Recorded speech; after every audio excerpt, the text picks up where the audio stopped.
Hello students, goodwill classes में आपका बहुत बहुत स्वागत है। अब हम कर रहे हैं अपना क्लास 11th का चैप्टर नंबर 5th प्रेजेंटेशन। हमने जो लास्ट चैप्टर किया था वो था ऑर्गेनाइजेशन की, जो डाटा है उसको किस किस तरीके से ऑर्गेनाइज किया जाता है। अब हम करेंगे, जब डाटा ऑर्गेनाइज कर लिया जाता है तो उसके बाद उसको हम टेबल में क्या कर देते हैं, प्रेजेंट कर देते हैं। तो इस चैप्टर में हम यही देखेंगे कि जो डाटा है वो कैसे कैसे प्रेजेंट होता है। तो टॉपिक का यही नाम है presentation of data, textual and tabular presentation. ठीक है, देखिए सबसे पहले हम इसका मीनिंग देख लेते हैं कि प्रेजेंटेशन होता क्या है, क्योंकि चैप्टर का नेम ही है प्रेजेंटेशन। देखिए, जब चैप्टर नंबर हमने 1 किया था तो वहाँ पर हमने देखा था कि 5 स्टेजेस होती हैं। 5 स्टेजेस में हमने देखा कि सबसे पहले जो डाटा होता है उसको कलेक्ट किया जाता है, यानी कि कलेक्शन ऑफ डाटा। वो हम पढ़ चुके हैं कि सेंसस और सैंपल मेथड के थ्रू हम डाटा क्या करते हैं, कलेक्ट करते हैं। सेकंड जो स्टेज होती थी वो थी ऑर्गेनाइजेशन ऑफ डाटा। हमने लास्ट चैप्टर में यही देखा था कि जो डाटा होता है वो कैसे कैसे ऑर्गेनाइज करते हैं। थर्ड जो स्टेज थी वो थी प्रेजेंटेशन ऑफ डाटा। तो यही वो चैप्टर है प्रेजेंटेशन का। हम यहाँ पर ये सीखेंगे कि टेबल में या टेबुलर में हम किस तरीके से जो डाटा है उसको प्रेजेंट करते हैं। तो सबसे पहले हमारा यही है मीनिंग कि प्रेजेंटेशन ऑफ डाटा क्या होता है। देखिए, प्रेजेंटेशन ऑफ डाटा का मतलब यही होता है कि जो हमारा डाटा है हमारे पास, उसको टेबल में सिस्टेमेटिक वे में क्या करना, प्रेजेंट करना, ताकि कोई भी इजीली उसको अंडरस्टैंड कर सके और हम उससे कोई भी अपना कंक्लूज़न निकाल सकें। तो वो होता है प्रेजेंटेशन ऑफ डाटा। देखिए, the presentation of data means exhibition of the data in such a clear and attractive manner that these are easily understood and analyzed। मतलब जो डाटा है वो एक सिस्टेमेटिक वे में क्या करना, टेबल में प्रेजेंट करना क्लियर तरीके से, और जो कि वो अट्रैक्टिव लगे कि कोई भी जो टेबल होगी उसको देख के अंडरस्टैंड कर सके कि ये जो डाटा है वो किस चीज़ से रिलेटेड है। ठीक है, तो इजीली अंडरस्टूड हो जाए वो, और कोई भी अगर हमें एनालाइज करना हो, कोई भी रिज़ल्ट, कोई भी कंक्लूज़न निकालना हो, तो उस टेबल को देख के हम अपना रिज़ल्ट निकाल सकते हैं। तो वो होता है आपका प्रेजेंटेशन ऑफ डाटा। ठीक है, नेक्स्ट है क्वेश्चन नंबर 2, जिसमें बता रखा है what is a table. Table क्या होती है।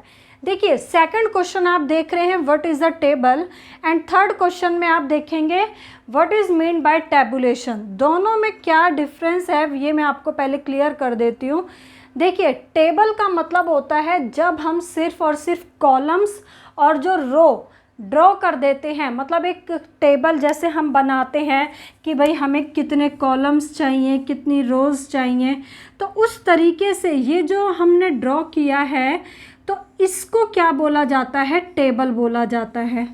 अब जब इस टेबल के अंदर हम अपना जो डाटा है जब वो प्रेजेंट कर देते हैं तो वो क्या बन जाती है, टेबुलर, मतलब टेबुलेशन, यानी कि हिंदी में तो उसे सारणियन कहते हैं।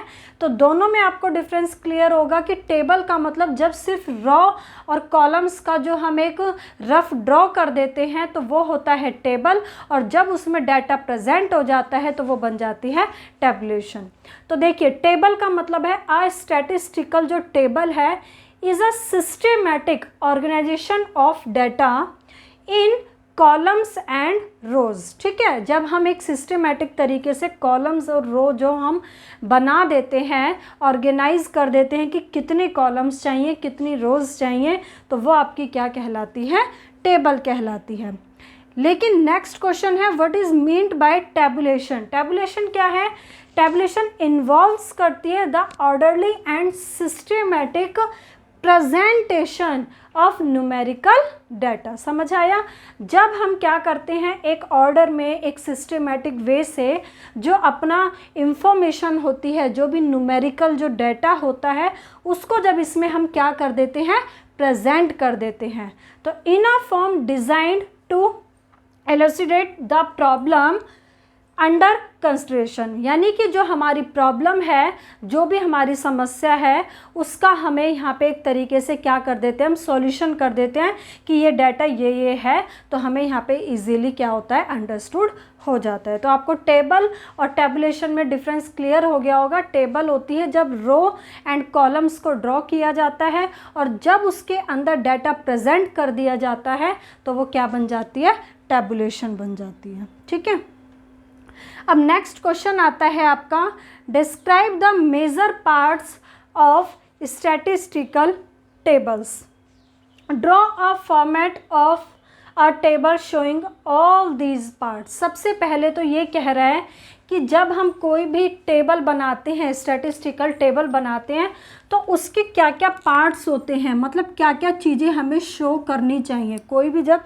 टेबल बनाते हैं तो टेबल में क्या क्या चीज़ें ज़रूरी हैं लिखनी, वो बतानी है। और ये कह रहा है एक फॉर्मेट भी बनाओ, किस चीज़ का, टेबल का, कि कैसा फॉर्मेट होना चाहिए, एक अच्छा जो फॉर्मेट होता है वो हमें बनाना है। तो सबसे पहले following are the principal components of a table. Table में क्या क्या कंपोनेंट्स होने चाहिए, क्या क्या पार्ट्स होने चाहिए, वो हम यहाँ पे डिस्कस कर लेते हैं। सबसे पहला पॉइंट है टेबल नंबर। देखिए, जब हम कोई भी टेबल बनाएंगे तो उसकी हमें नंबरिंग करनी चाहिए 1 2 3। क्यों? क्योंकि जब हमें कोई भी टेबल फाइंड करनी हो तो हम नंबर के थ्रू इजीली फाइंड आउट कर पाते हैं। जैसे आप सपोज़ करो आप नोटबुक तैयार करते हो, अपनी चैप्टर है 1 2 3 4 ऐसे चलते जाते हैं। आप आगे इंडेक्स भी बना देते हो कि जो चैप्टर नंबर 1 है उसका नाम ये है, चैप्टर नंबर 2 है इसका नाम ये है, कर देते हैं।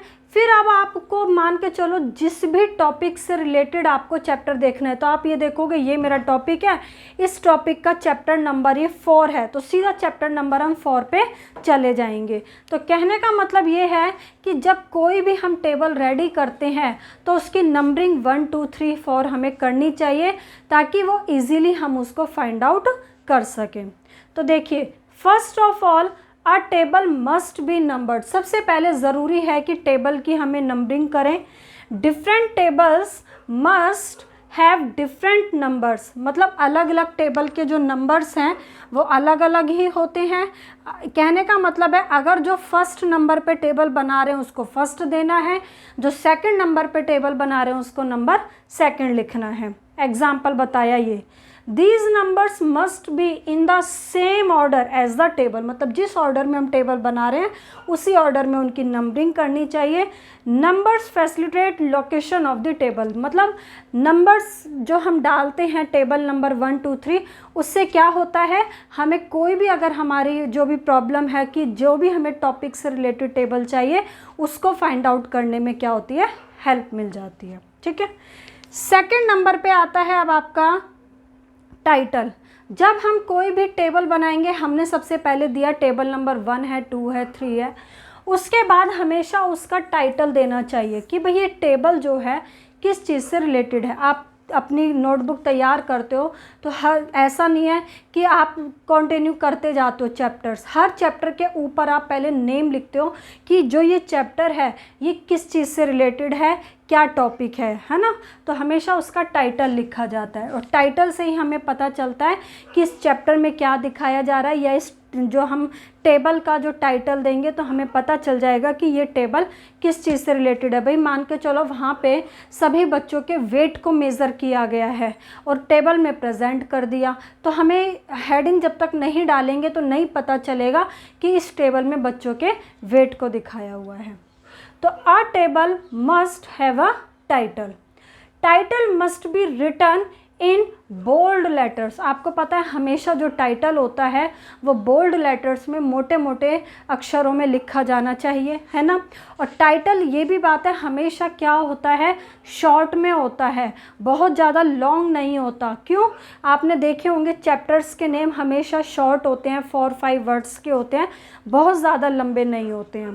तो it should attract the attention of the readers, मतलब वो अगर बोल्ड में लिखा होगा तो तुरंत जो रीडर्स हैं उनका उसकी तरफ क्या होगा, ध्यान जाएगा।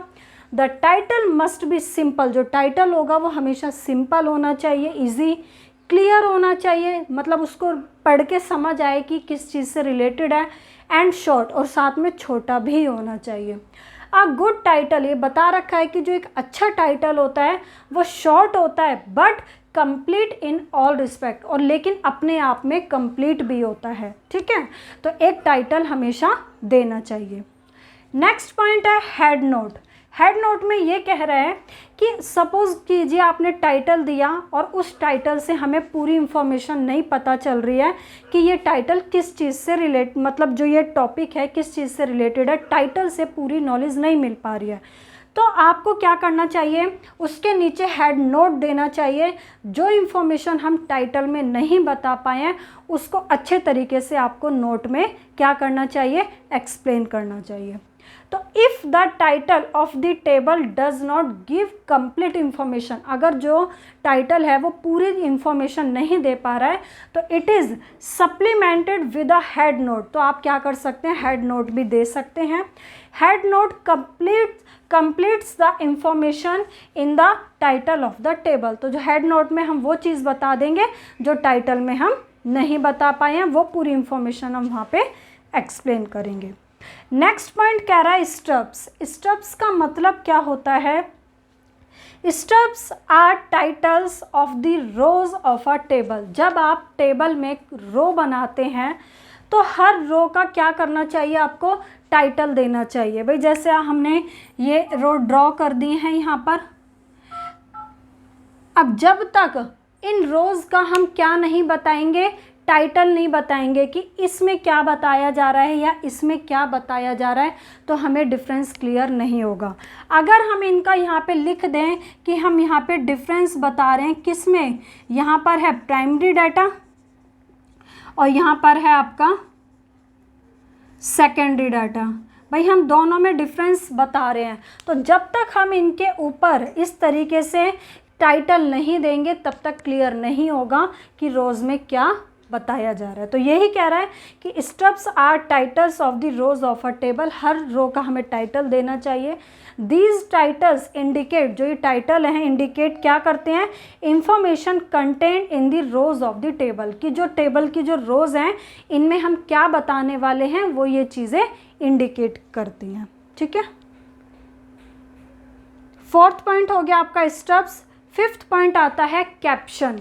अब कैप्शन में क्या है, caption is the title given to the columns of a table. अब जैसे हमने ये कॉलम्स बना दिए यहाँ पे, अब सपोज करो ये कॉलम्स में जो इंफॉर्मेशन है वो बहुत ज़्यादा है, तो इसके लिए भी कि इन कॉलम्स में हम क्या बताने वाले हैं उसके लिए भी यहाँ पर एक टाइटल दिया जाता है जिसको कैप्शन बोला जाता है। सपोज़ हम प्राइमरी और सेकेंडरी डाटा में डिफरेंस बता रहे हैं कॉस्ट के बारे में कि भाई प्राइमरी जो डाटा है इसको अगर इसके थ्रू हम डाटा कलेक्ट करते हैं तो हमारी कॉस्ट ज़्यादा आती है, बट सेकेंडरी डाटा में हमारी कॉस्ट कम आती है। तो यहाँ पे क्लियर हो गया कि इन कॉलम्स में आप क्या बता रहे हो, किसके बारे में बता रहे हैं, कॉस्ट के बारे में बता रहे हैं, तो ये क्या कहलाता है, कैप्शन।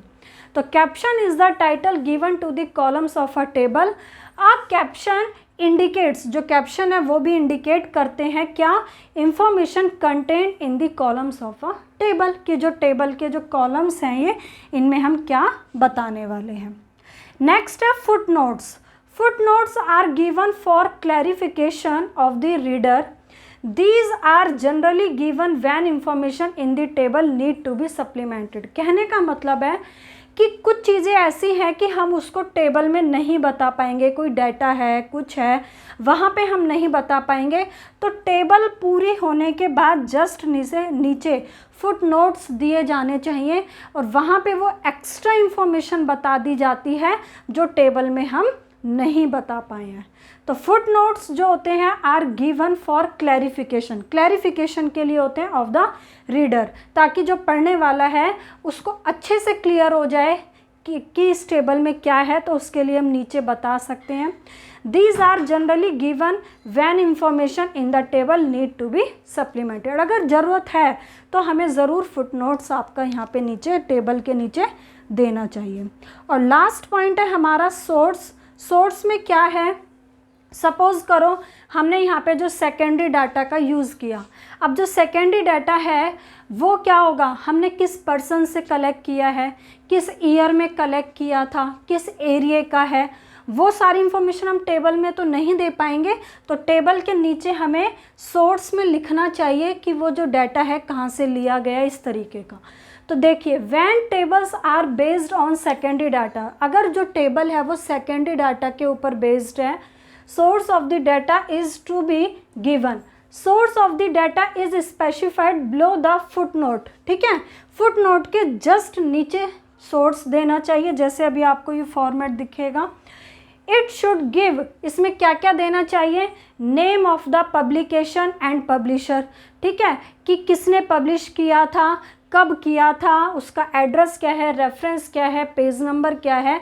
तो ये सारी एक्स्ट्रा इंफॉर्मेशन हमें टेबल के जस्ट नीचे फुट नोट के नीचे देनी चाहिए। ठीक है, तो क्वेश्चन यही था आपका कि जब हम एक टेबल बनाते हैं तो उसमें क्या क्या पार्ट्स होने चाहिए, वो हमने सारे पार्ट्स यहाँ पे डिस्कस किए हैं।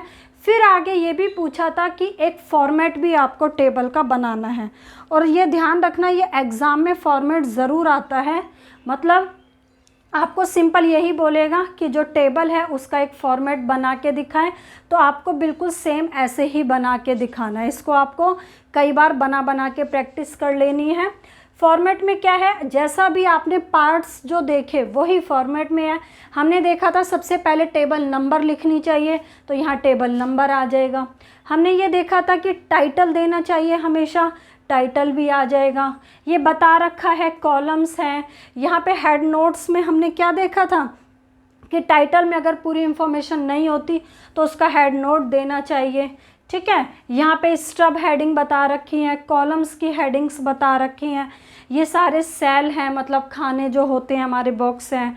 तो ये सारा आपको जो फॉर्मेट है बिल्कुल ऐसे ही आपको रेडी करना है और एग्ज़ाम में ये बना के आना है। तो ये क्वेश्चन इम्पॉर्टेंट है। ठीक है, अब आ जाता, ये देखिए इसके जस्ट नीचे ये भी था आपका फुट नोट, और लास्ट में क्या था, सोर्स। हमने देखा था ना, फुट नोट और सोर्स आपको ये देना चाहिए। तो ये कंप्लीट एक फॉर्मेट है एक टेबल का।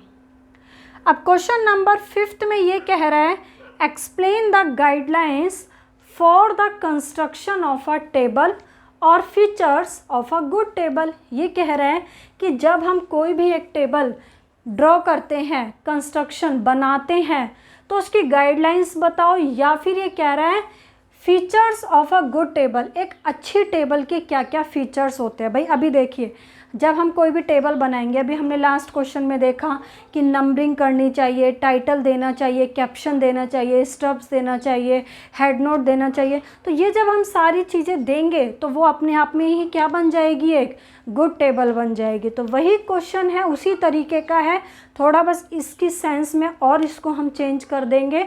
तो यहाँ पे क्वेश्चन का मतलब यही है कि जब हम एक टेबल बनाते हैं तो हमें क्या क्या बातें या तो कह सकते हो ध्यान में रखनी चाहिए, या एक अच्छी जो टेबल होती है, गुड टेबल होती है, उसके क्या क्या फीचर्स होते हैं। तो देखिए, these guidelines are features of a good table, these are as under. अब हम एक एक पॉइंट को इसमें देख लेते हैं कि क्या क्या उसके फीचर्स होने चाहिए। सबसे पहला है title as compatible with the objective of the study. कहने का मतलब है जो आप टेबल बना रहे हो और जिस चीज़ से रिलेटेड हम टेबल में स्टडी कर रहे हैं, तो टाइटल हमेशा उसी से रिलेटेड होना चाहिए। ऐसा नहीं टेबल में दिखाया वेट, टाइटल में दे दिए मार्क्स की हेडिंग, या मार्क्स दिखा रहे हैं कुछ और हेडिंग दे दी। इनकम दिखा रहे हैं टेबल में, तो इनकम ही उसकी टाइटल होना चाहिए। ठीक है, तो टाइटल जो है of a table must be provided at the top centre of the table and it must be compatible with the objective of the study। तो सबसे पहले ये कह रहा है कि जो टाइटल है वो हमेशा कहाँ दिया जाता है, सेंटर में। अभी जब हमने फॉर्मेट तैयार किया तो बीच में ही लिखा हुआ था टाइटल। हमेशा देखना जो टाइटल होगा वो बिल्कुल मिडल में होगा, या लेफ़्ट या राइट साइड नहीं, वो बीच में ही दिया जाता है, सेंटर में दिया जाता है, तभी एक टाइटल वो अच्छा लगता है। और साथ में जो टाइटल होगा वो वैसा ही होना चाहिए जिस तरीके की हम स्टडी कर रहे हैं। सेकंड है कंपैरिजन। कंपैरिजन में ये कह रहा है कि मान के चलो हमें दो चीज़ों में कंपैरिजन करना है, तो कंपैरिजन करते टाइम जैसे हम यहाँ पे प्राइमरी और सेकेंडरी डाटा में कंपैरिजन कर रहे हैं, किसके लिए, कॉस्ट के लिए, तो इन्हें एक दूसरे के आसपास ही रखना चाहिए। ये नहीं यहाँ तो आप ये बता रहे हो कि प्राइमरी डाटा वो होता है जो खुद इन्वेस्टिगेटर जाके कलेक्ट करता है, यहाँ तो आपने मीनिंग बता दिया और यहाँ आपने बता दिया कि सेकेंडरी डाटा में कॉस्ट कम आती है, तो ऐसा नहीं होना चाहिए। हमेशा जिन चीज़ों में हम कंपैरिजन कर रहे हैं हमेशा उन्हें एक दूसरे के हमें साथ ही रखना चाहिए। तो it should be kept in mind that items which are to be compared with each other. समझ आया? जिन आइटम्स का हमें कंपैरिजन करना हो उन्हें हमेशा एक दूसरे के साथ ही करना चाहिए। आर प्लेस्ड इन कॉलम्स और रोज क्लोज टू ईच अदर। ठीक है, उन्हें एक दूसरे के साथ कॉलम्स और रोज में आसपास ही हमें लिखना चाहिए। दिस फैसिलिटेट्स कंपैरिजन, ताकि हमें कंपैरिजन करने में क्या हो, ईजी हो। ठीक है, नेक्स्ट पॉइंट है स्पेशल एम्फेसिस। का मतलब ये होता है कि कुछ चीज़ें ऐसी होती हैं जो स्पेशल होती हैं, जो हमें हाईलाइट करके दिखानी होती हैं, तो उन्हें हमें बोल्ड फिगर्स में दिखा देना चाहिए। ठीक है, तो some items in the table, जो टेबल में कुछ आइटम्स ऐसी होती हैं मे नीड स्पेशल एम्फेसिस, जिन्हें मतलब हमें ज़्यादा स्पेशल दिखाने की ज़रूरत है। एम्फेसिस मतलब जिन पे ज़्यादा जोर देने की ज़रूरत है। तो such items should be placed in the head rows या टॉप अबव और हेड कॉलम्स। कहने का मतलब है उन आइटम्स को ये कह रहा है जिन्हें ज़्यादा जोर देना है, जो ज़्यादा हमें हाईलाइट करके दिखानी है, उन चीज़ों को या तो हमें टॉप पे दिखाना चाहिए या फिर जो आप कॉलम्स में भी दिखा रहे हो तो लेफ़्ट साइड वाले कॉलम में आपको स्टार्टिंग में दिखा देना चाहिए। Moreover such items should be presented in bold figure, और उन्हें हम बोल्ड फिगर्स में भी दिखा सकते हैं। नेक्स्ट है आइडियल साइज़। अब आइडियल साइज़ का मतलब ये है कि जब हम कोई टेबल बनाते हैं तो उसका जो साइज़ है ना वो एक आइडियल मतलब एक अच्छा होना चाहिए। ऐसा नहीं कि आपकी जो इन्फॉर्मेशन है वो अधूरी, टेबल कंप्लीट हो गई और वो पूरी इन्फॉर्मेशन नहीं आ पाई, या ऐसा ना हो टेबल बहुत बड़ी बना दी, इन्फॉर्मेशन जो है वो कम स्पेस में ही आ गई। तो इस तरीके का ना कर, मतलब ऐसा ना हो, तो उसके लिए हमें एक रफ़ ड्रॉ पहले से ही कर लेना चाहिए। हम रफ़ ड्रॉ पहले ही कर लेंगे तो हमें पता चल जाएगा कितने कॉलम्स की ज़रूरत है और कितनी रोज़ बनानी है। तो table must be of an ideal size. To determine an ideal size of a table, मतलब कि हमें ये करने के लिए, डिसाइड करने के लिए कि कितना हमें साइज़ चाहिए, तो आर रफ़ ड्राफ्ट और स्केच मस्ट बी ड्रॉन। तो हमें ये रफ़ ड्रॉ पहले ही कर लेना चाहिए। Rough draft will give an idea as to how many rows and columns. जो रफ़ ड्रॉ होगा वो आपको एक आइडिया देगा कि इतनी रो बनानी है, इतने column should be drawn for presentation of the data. ठीक है भाई। नेक्स्ट पॉइंट आता है पॉइंट नंबर 5, स्टेप्स। अभी हमने देखा था स्टेप्स क्या है, कि स्टेप्स का मतलब है कि यहाँ पे हम इन कॉलम्स में रोज़ में क्या दिखा रहे हैं, तो वहाँ पे ये स्टेप्स मतलब टाइटल हमें देना चाहिए। ठीक है, तो it rows are very long, अगर जो रोज़ हैं वो बहुत लंबी लंबी है तो स्टेप्स में be given at the right hand side of the table also. तो टेबल के आपको राइट हैंड साइड क्या देना चाहिए, एक स्टेप मतलब टाइटल देना चाहिए। फिर है परसेंटेज एंड रेशो।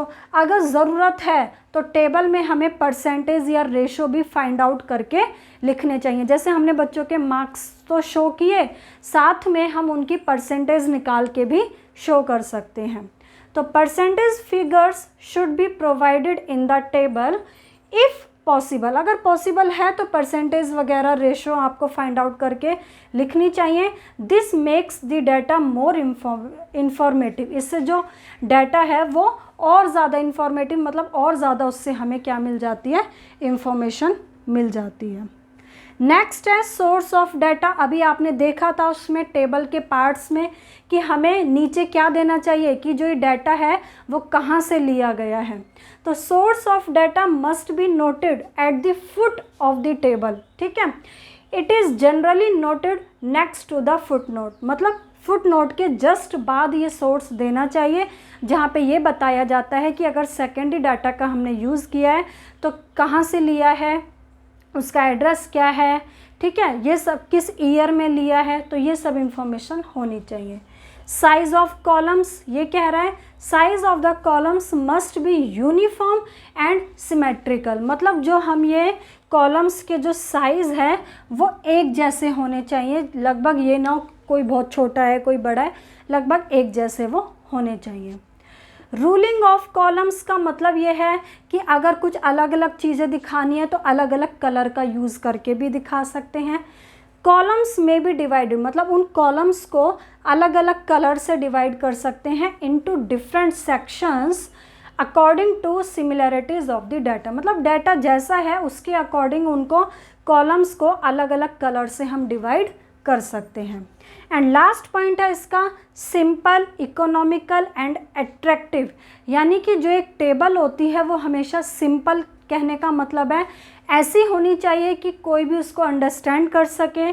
इकोनॉमिकल होनी चाहिए, मतलब उसमें क्या होता है पेज वगैरह की बचत होती है, उसको अंडरस्टैंड करने में टाइम भी कम लगता है, और अट्रैक्टिव भी होती है। तो our table must be simple, attractive and economical in space. तो ये क्वेश्चन था कि जो एक गुड टेबल होती है उसके क्या क्या फीचर्स होते हैं, वो हमने इस क्वेश्चन नंबर 5th में किए। तो इसमें हमने क्वेश्चन नंबर 1 से लेके 5 तक कंप्लीट किया। अब आगे हम देखेंगे क्वेश्चन नंबर 6 में कि जो टेबल होती है वो किस किस बेस पर हम उसको बना सकते हैं, क्या क्या उसके टाइप्स होते हैं, उसको हम पार्ट 2 में डिस्कस करेंगे। अगर आपको यहाँ पे पार्ट 1 में कोई भी प्रॉब्लम आती है तो आप कमेंट सेक्शन में पूछ सकते हैं। Okay, thank you.